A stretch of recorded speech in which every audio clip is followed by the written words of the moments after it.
Now that we have programmed the user interfaces, we are going to program the rack components. I mean all the cards that are in the rack.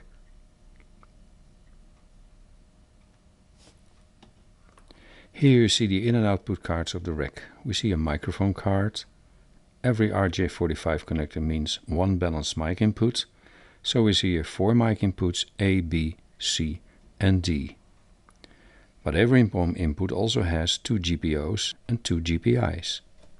The line input RJ45s are designed to have 2 balanced inputs per connector and 2 GPIOs. The GPO is dependent upon a jumper setting on the card and can be a GPO and also a GPIO. The GPO is ground free and the GPIO is TTL in and out.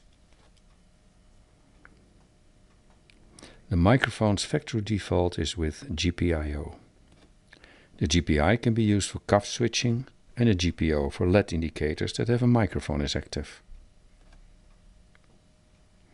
We have a digital line in and an output card, and these have GPO as default. The GPO is a relay function to be used for start and stop functions of a CD player or other player. The GPO in a hybrid on monitor card can be used to indicate red light signaling. All the functions of these cards have to be programmed before we can use them. We do that on the rack configuration page we see here. In the first column we see all the slots or positions of the cards. We see here where we can activate a word clock, in this case on an external BNC connector located on the engine card. So in other words, where you see a dot mark, the word clock comes from. Here we see the various objects we have in a rack.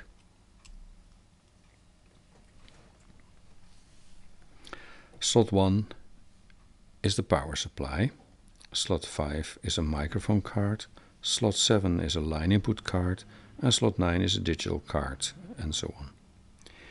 Here we can see if there's already programmed on these devices. On the power supply device nothing is configured. On the mic card there is. We're going to have a look at the mic card by clicking on Configure.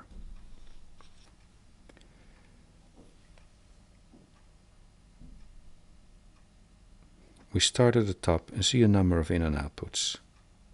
The first 3 functions are not in use in this console. So we start on position 4. 1027 with GPI. We have 8 GPI inputs.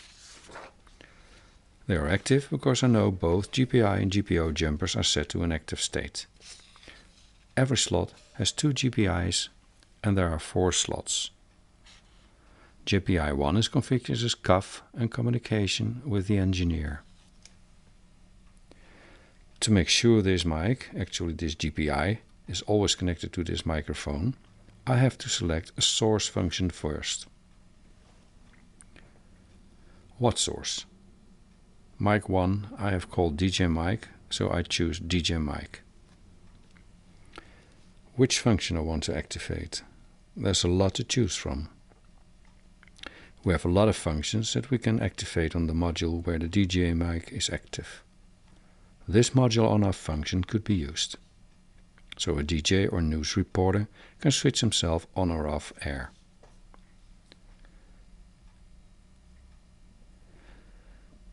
It could also be a fader that goes up or down by way of a switch. Also buses could be switched on or off. But the most often used function of a GPI is the cuff function.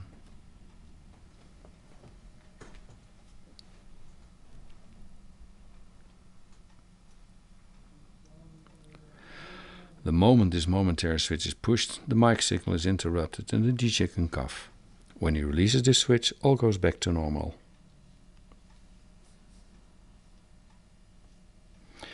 We also have a combined cuff function that is called cuff and communication technician.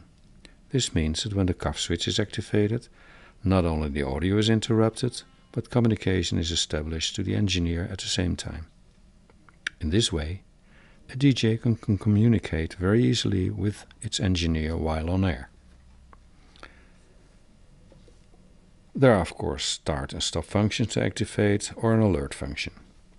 Alert is a standard bus per source to link two functions to an up. We can also select a module function that is part of a specific module. But in that case, such a switch will always only switch, for instance, module 1 preset A/B.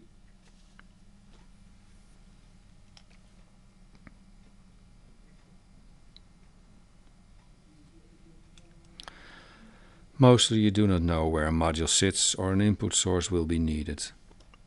So these functions are not very popular, maybe for very specific applications. Normally we use the source function, in this case COF and communication technician. Also here we decide if this function is allowed. When in the idle, operator 1, 2, 3 and 4 mode, in this case the default should be that it's always possible. But you can imagine that for certain functions this is not a good choice when the console is in idle or unknown mode. The GPO of the mic input has 8 GPO outputs, in this case TTL. GPO 1 indicates active source DJ mic that is active. So, if a fader and a module are active on the source where DJ mic is connected to, then this LED will be activated. The result is this LED indicates mic on. It's evident that we do also choose this time a source function. A source function belongs to a source because we want to know when this mic is active. On which module this source is active is not important. The mic on LED needs to be active when this mic is on air. It doesn't matter on which module, as long as the DJ or announcer knows that a mic is on air. GPO2 we have linked to a global function, red light 1. Now we can activate a red light lamp in the studio. It doesn't matter where the source is active or what is broadcasted. But when red light 1 is active, a relay function is activated and a GPO puts out a 5 volt. GPO time. This setting indicates how long this function is active. We can choose between pulse or continuously. 0 means the GPO is switched continuously. Normally, a red light needs to be on all the time. So, all this time the GPO needs to active as well.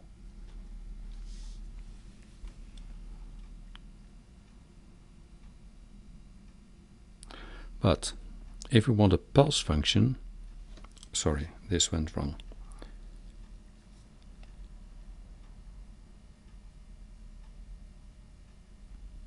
Then it's better to put this number to 50. Now you get a pulse of 50 milliseconds. If we type 200, a pulse of 200 milliseconds will be given. However, for red light we type 0, which means continuously.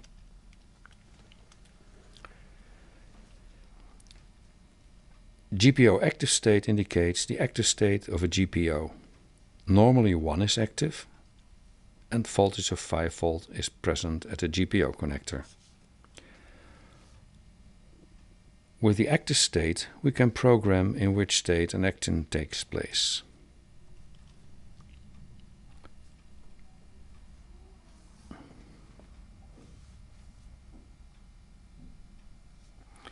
Active state 1 means that a positive signal comes out of the GPO when activated. Active state 0 means that no signal or no action is present. Many devices are different, and some need a reverse GPO signal. Some respond to a 1, 5 volt, and others to 0. Nothing.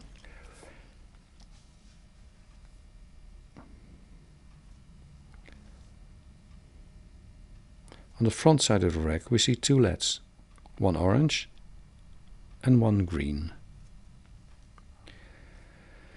These we can also give a dedicated function. In this case the orange LED indicates that Phantom has been activated and the green LED indicates when it is active on a module.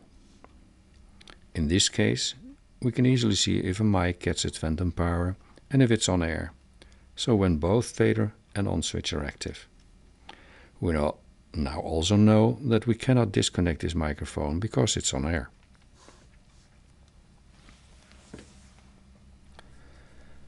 We can also give it another function. The easiest way is to give it a source function. In this case, because we are on input 1 on the first LED, the DJ mic. But we could also indicate when it's really on air, so with program on. We could also indicate when the cuff switch is activated. In this case, there are several options you could show on these LEDs.